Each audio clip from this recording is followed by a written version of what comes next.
ఖమ్మం జిల్లా Wyra sub registrar కార్యాలయంపై ACB అధికారులు దాడులు చేసి కార్యాలయంలో తనిఖీలు చేపట్టారు. డాక్యుమెంట్ రైటర్లు వారి వద్ద ఉన్న నగదుతో పాటు ఫోన్పే, గూగుల్ పే ద్వారా జరిగిన లావాదేవీలను తనిఖీలు నిర్వహించారు. దస్తావేజులు, రిజిస్ట్రేషన్లకు సంబంధించి అక్రమంగా రిజిస్ట్రేషన్లు చేశారనే కోణంలో విచారణ చేపట్టారు.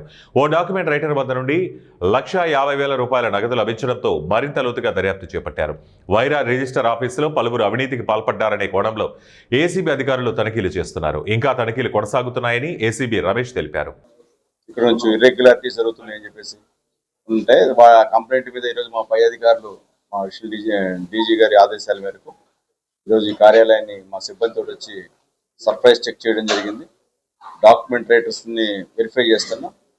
డాక్యుమెంట్ రైటర్స్ దగ్గర ఉన్న డాక్యుమెంట్స్ ఏంటి, వాళ్ళ దగ్గర ఉన్న క్యాష్ ఎందుకు ఉంది, అంత క్యాష్ ఎందుకు ఉంది, వాళ్ళ ట్రాన్సాక్షన్స్ ఏమున్నాయి, వాళ్ళ ఫోన్ ద్వారా వాళ్ళు ఏమేమి ట్రాన్సాక్షన్ చేస్తున్నారని వెరిఫై చేస్తున్నాం. సబ్ రిజిస్టర్ ఆఫీస్ సిబ్బందిని కూడా లోపలే ఉన్నారు, వాళ్ళు కూడా వాళ్ళ ట్రాన్సాక్షన్స్ కూడా వెరిఫై చేస్తున్నాం. లోపల కార్యాలయంలో ఉండే రికార్డ్స్ కూడా వెరిఫై చేస్తున్నాం. ఏమైనా ఇర్రెగ్యులారిటీస్ ఉంటే మళ్ళీ మీకు తెలియజేస్తాం. మీ అందరికీ మరొకసారి ఈ ఖమ్మం భద్రాద్రి కొత్తగూడెం ప్రజలకు చెప్పేది ఏంటంటే, మీ మీడియా మిత్రుల ద్వారా ఏ ప్రభుత్వ అధికారి అయినా మిమ్మల్ని వాళ్ళు చేయాల్సిన పని గురించి మిమ్మల్ని ఎవరైనా లంచం అడిగితే అది ఏ రూపంలో అయినా కావచ్చు, డబ్బు రూపంలో కానీ, వస్తు రూపంలో కానీ, ఇంకొక సేవ రూపంలో ఏదైనా మిమ్మల్ని అట్లా కనుక అడిగితే మీరు మా దృష్టికి తీసుకురావచ్చు. మా టోల్ ఫ్రీ నెంబర్ 1064 ఉంది. ఇది ఖచ్చితంగా 24/7 రౌండ్ ద క్లాక్ ఈ నెంబర్ మీకు అందుబాటులో ఉంటుంది.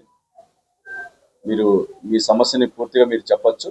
మీ వివరాలు మాకు మీ వివరాలు చెప్పడానికి ఏదైనా అభ్యంతరం ఉంటే కూడా మేము దాన్ని కన్సిడరేషన్ చేస్తాం. మాకు సబ్జెక్ట్ చెప్తే సరిపోతుంది, దాని మీద మేము యాక్షన్కి వెళ్తాం.